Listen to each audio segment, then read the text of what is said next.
ஆண்டவரும் உலக இரட்சகருமாகிய இயேசு கிறிஸ்து விலையேற பெற்ற நாமத்தினாலே परमेश्वर उद्धार करते यीशु मसीह के नाम से எல்லாருக்கும் அன்பின் வாழ்த்தை தெரிவித்துக் கொள்கிறேன். आप सभी को प्रेम से अभिवादन करते நல்லா हैं. இருக்கிறீங்களா? आप सब खुश हैं क्या? கர்த்தருக்குள்ளாக சந்தோஷமா இருக்கிறீங்களா? परमेश्वर के अंदर आनंदित हैं. வேதம் படிச்ச தின தியானத்தின் மூலமாக वचन दीपक के रोज के ध्यान के உங்களை अनुसार சந்திப்பதில் நாங்கள் மிகுந்த சந்தோஷம் அடைகிறோம். आपसे मिलने में बड़ी आनंद होती நாம் है. இன்றைய வார்த்தையில கடந்து செல்வோமா? हम आज के वचन की ओर जाएंगे. சங்கீதத்தின் புத்தகம் भजन संहिता की पुस्तक 84ஆம் சங்கீதம் 89 अध्याय 24 சொல்லப்பட்டிருக்குது. 24 में कहा गया है, என் நாமத்தினாலே அவன் கொம்பு உயரும். मेरे नाम के दौरान उसका सिंग ऊंचा की जाएगी. ஆண்டவர் என்ன சொல்லுகிறார்? परमेश्वर क्या कहता है? அவர் நம்மை உயர்த்துகிற தேவன். वो हमें ऊंचा करने वाला परमेश्वर அவருடைய है. நாமத்தினாலே उसके नाम के द्वारा கொம்புகள் உயரும். उसका सिंग ऊंचा हो जाएगा. அவருடைய நாமம் வல்லமை உள்ளது. उसका नाम सामर्थी है. அவருடைய நாமம் பராக்கிரம் உள்ளது. उसका नाम पराक्रमी அவருடைய है. நாமம்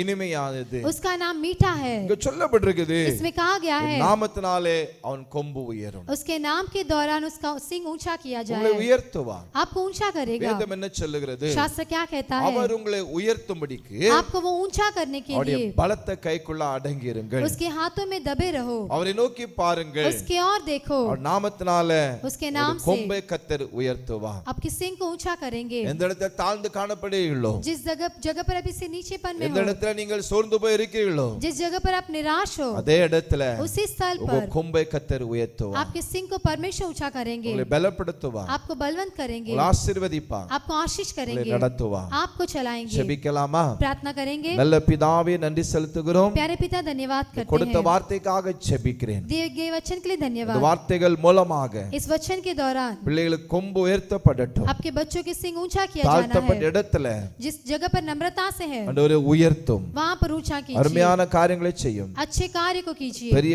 நடத்தும் ஆண்டவரே. आप चलाइए. தடைகளை மாற்றும். रुकावट को बदल இயேசு दीजिए. மூலம் ஜெபங்களும் நல்ல பிதாவே. यीशु के नाम से मांगते अच्छे पिता. ஆமென். आमीन.